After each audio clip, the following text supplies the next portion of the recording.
Hola, benvinguts i benvingudes un dia més aquí al meu canal. Avui us porto un vídeo que espero que us agradi i sobretot que us serveixi i avui us parlaré de 5 mètodes d'estudi. Comencem!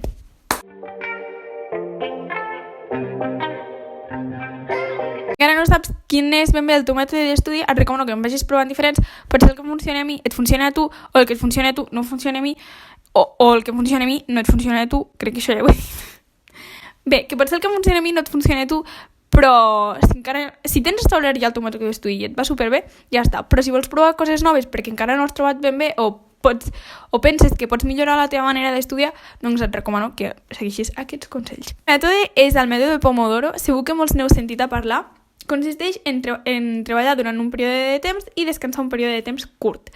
L'estàndard és 25 minuts, 5 minuts de descans. També hi ha gent que fa el de 50 minuts, 10 minuts de descans, i he trobat que 50 minuts, depèn de com, són molts minuts. Així que jo el que faig servir és 30 minuts treballant i 8 de descans. El descans de 8 minuts em permet fer d'altres coses, més que anar al lavabo i ja està, perquè en 5 minuts tens temps d'anar al lavabo, mirar el mòbil i ja tornes a estar. El segon mètode és el mètode pressupost de descans. En què consisteix? És al revés que el mètode de Pomodoro. El mètode de Pomodoro t'obliga a parar, aquest no. Per exemple, jo el que faig, això ho faig quan he d'escriure redaccions o estic allà al momentum màxim. Ara us entrarem en què és el momentum. El mètode del pressupost de descans permet no interrompir aquests moments i aprofitar més la nostra feina. El momentum és quan, no sé si heu tingut mai aquesta sensació, segur que sí, quan estàs com molt submergit en el que estàs fent, el món exterior no existeix, només estàs tu i el que estàs fent i no vols parar perquè estàs supermotivat. Tu estàs treballant durant 2 hores. Durant aquestes 2 hores tu t'acordes amb tu mateix que tindràs 30 minuts de descans. Quan el teu cervell estigui cansat, comences el temporitzador. Pots descansar l'estona que vulguis. Ara, en aquesta franja de 2 hores només podràs descansar 30 minuts. Si fas 30 minuts i llavors pares 30 minuts, ja està, si t'acaba el descans i has de fer feina. Per això has de saber gestionar-te bé el temps. Però a mi aquest mètode sobretot m'agrada quan estic fent treballs llargs o quan entro en el momentum. El tercer mètode és l'Active Recall. Bàsicament, això es basa en que el coneixement segueix una curva. Quan tu el repasses, la curva et torna a pujar, però si no el repasses, la curva baixa. Suposo que estaré posant imatges perquè hi ha gràfiques que il·lustren millor que jo fent així. L'Active Recall consisteix en revisar el que fas periòdicament. Sobretot això funciona molt en vocabulari, en llengües, suposo que en ciències també, perquè t'has d'aprendre com un munt de fórmules. No sé, com no faig ciències, no us ho puc assegurar, però jo us dic que en vocabulari va super, hiper, mega bé.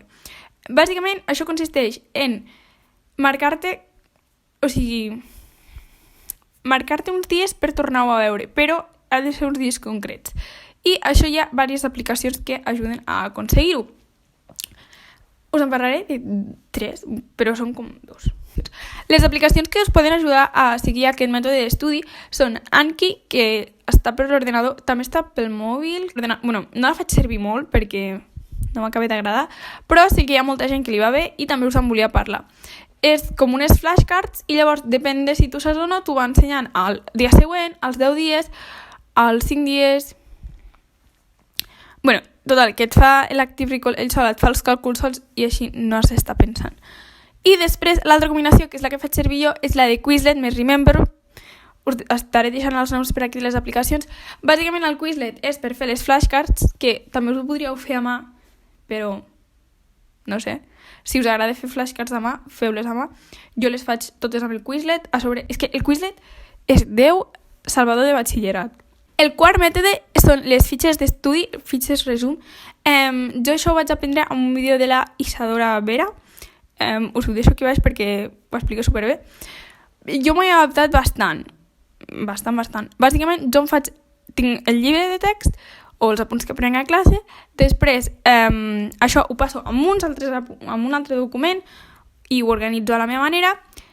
I això tot a ordenador. I després, ara ho estic fent amb història i m'està anant superbé. Ho passo a l'iPad, però també ho podríeu fer amb un full. Però jo ho faig amb l'iPad perquè els papers els perdo super, hiper, mega ràpid. O sigui, dona'm un paper i és molt probable que el perdi. Gran consell, a mi és el que realment m'ajuda, és aprendre de diferents maneres. O sigui, jo, per exemple, és que es nota molt amb història, per exemple. jo em faig els apunts, tot el que vulguis. Però jo el dia abans de l'examen, i dies abans de l'examen també, però sobretot el dia abans de l'examen, quan jo ja he acabat d'estudiar, m'escolto un podcast. Em faig servir dos, n'hi ha un que és d'història d'Espanya i tot, i n'hi ha un que és d'història d'Espanya a Catalunya. Però si no, hi ha vídeos de YouTube que t'expliquen tots els temes del món, o sigui... Ara, atenció, intenta que els vídeos o recursos externs que utilitzis no et liïn més. Jo, per exemple, si veig que hi ha alguna... Normalment no hi ha coses diferents. Però, bueno, si hi ha alguna cosa diferent, fes cas al que t'ha dit el profe, perquè el que t'ha de corregir l'examen és el professor. Així que jo et recomano això, que segueixis recursos externs per poder assimilar bé la informació de diferents maneres, però igualment que no et deixis liar per això. Consell extra, que ve molt lligat, sobretot amb els 3 últims, és estudiar amb temps, organitza't. Tens una plantilla de Notion molt maca a baix. A baix a la descripció, us la deixo a baix a la descripció. Vaig fer un vídeo explicant, és la meva plantilla de Notion, a mi em va superbé i potser també et pot anar bé a tu, així que et recomano que l'utilitzis. Si no saps ben com organitzar-te, et recomano que em segueixis al meu Estudigram d'estudi, perquè no sé, hi ha molta gent que diu que li va molt bé, que es motiva molt, així que tu també pots ser un d'aquests, també te'l deixo aquí baix. A més, també us deixo les meves altres xarxes socials aquí baix. I res, espero que passeu un bon cap de setmana i ens veiem a la propera. Adeu!